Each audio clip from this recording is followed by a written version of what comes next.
What's going on, everybody? My name is Monster, and welcome to episode 6 of Coach Profiles, the coach where I interview coaches so you can get to know them a little bit better. In today's episode, I have the coach of the UNC Wingulls, Jay. How you doing, man? Good. How are you? I'm good. Just finished wrapping up the WBE stream from some pretty Yeah, I'm interesting sad I teams. missed it. Yeah, it was unfortunate. All right, so we're just gonna hop straight into it, okay? All right. All right. So first question is, how did you get into draft league? I started watching draft leagues when I think King Nappy started posting the original season of UCL, and then from there I found the other GBA coaches, and then I found the GBA website. I don't know if anybody remembers that website, where people could post and advertise their own leagues, and that's how I joined my first league, just from their website. So how many years ago was that? It sounds like it was a long time ago. Uh, So I started roughly a couple months after UCL started. So almost, a year and a half probably A year and a right half. now. Okay. Yeah. That's definitely a really long time to be in draft league, but it seems like there's a common trend here of people getting into draft league with people joining because of influencers, um, which is, I mean, a good way to get into it for sure. Um, all right, so next question. How many leagues have you been in, and what were your results? I've been in way too many leagues. I think it took a good 6 months to find a league that actually finished. That's one common denominator from a lot of the leagues that were advertised on the GBA website. Um, I want to say close to 30 at this point. But right now I'm in a good five, and that's probably where I'm going to stick.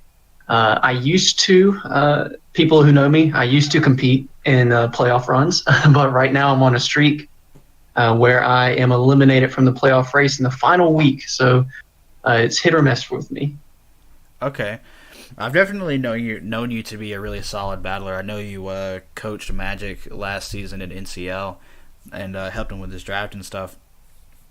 Inspired him to pick the kill leader in Mega Gardevoir. So people really highly regard you as a good battler. Oh, Uh, thank you. I try. so next question.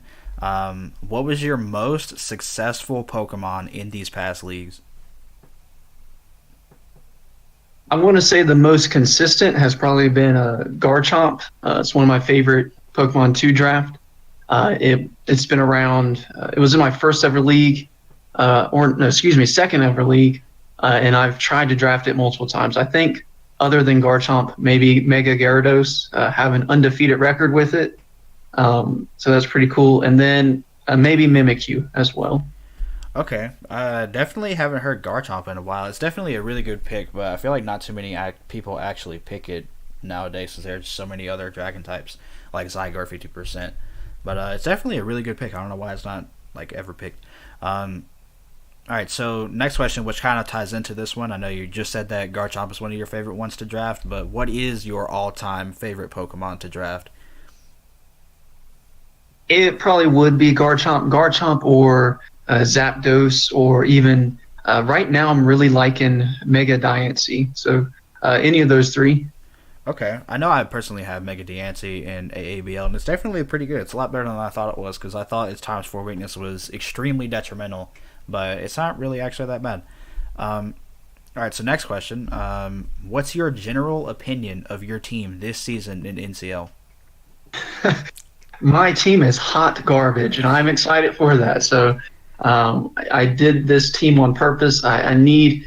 I feel like Ian can back me up a little bit. He knows that I've been feeling a little burnt out from draft, but I'm really excited for this season with the NCL because y'all are a bunch of chill people. I just need to kind of relax with some battling, but I can't defend the team. It's doo doo. That's it. It's crazy that you are trying to relax in this league because I actually think this is probably the most stacked league that I've ever been in. I think the most competitive one I was in before this was D&D, but this one Hmm. is super stacked. Every battler is really solid. And I Oh guess it yeah, just goes to yeah. show how good you are if you're choosing to choose, or if you're like trying to relax in this league of all leagues. It's just like, all these guys are good. I don't care. All right. Yeah, I don't mean it in a competitive stance of like trying to relax. I will continue to try against them, but I'm not going to let the losses bother me, if that makes sense. Okay, I got you. All right. So next question. How well do you think you'll do this season? I am going to aim for 500, but realistically, looking through the matchups, I'm going to aim for 3 wins. 3 wins. Okay.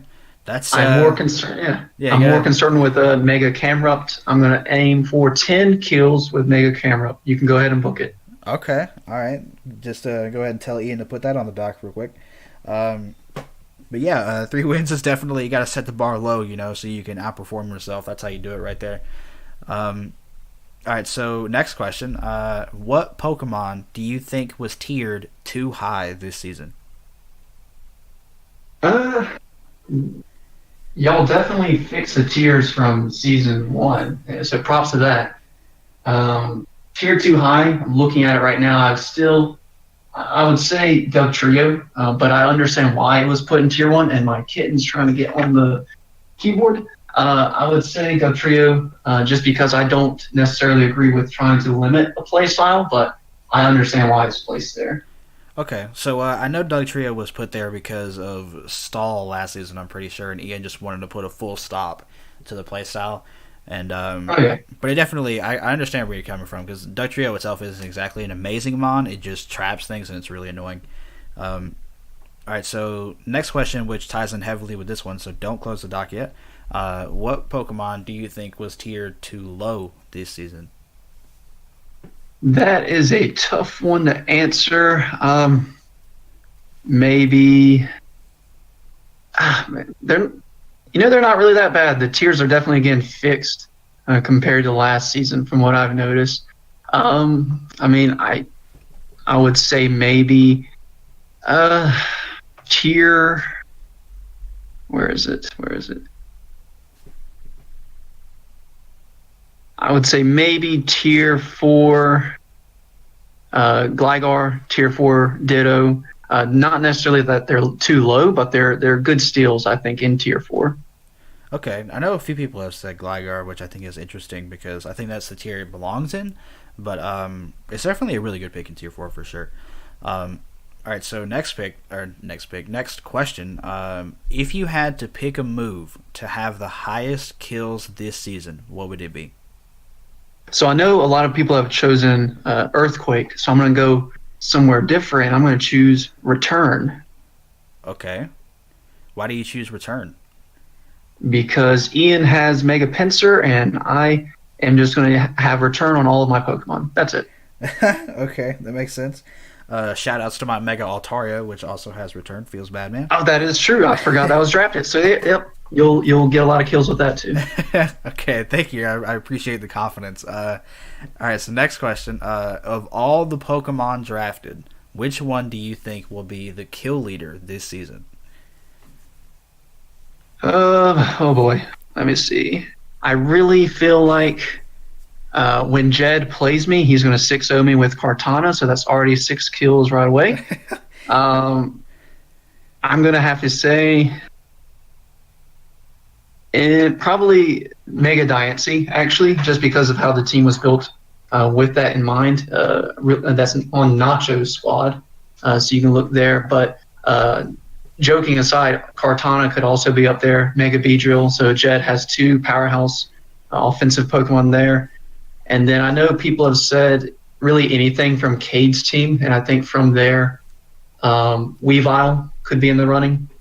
Okay, definitely a lot of things. A lot of really good offensive mons were drafted this season. Definitely all viable picks. So I actually have an extra question for you. Some people have extra questions. I think Ian has been the only one that's had an extra question, so you'd be the second.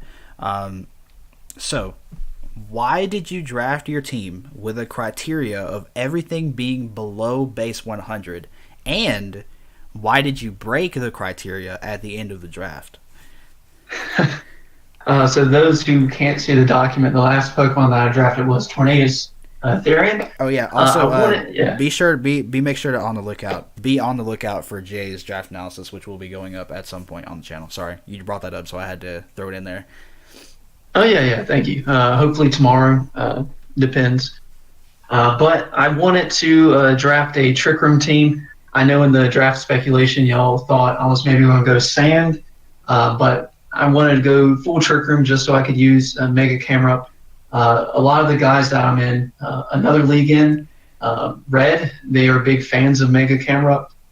So I'm trying to represent them, but they use it probably a little bit better than what I will be able to use it in this league. But I broke my rule just because I wanted uh, to throw people off with that extra speed tier. It kind of it makes the team a little bit harder to prep for. So that was it. Okay, because I was thinking when you picked Tornado Asterion that you actually sniped Magic pretty hard because he definitely has enough points to like drop something and then pick up a tier one. And of all the if he had to pick any tier one, it would be Tornado Asterion. I thought you sniped him pretty hard on that by breaking your criteria, which was funny.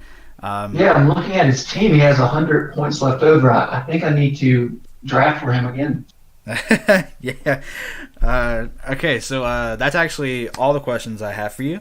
Thank you so much for the interview. I have a lot of things to say that I can't think of in my head right now. Yeah, be sure to check out my channel in the description below. To my Jay, do you have a channel?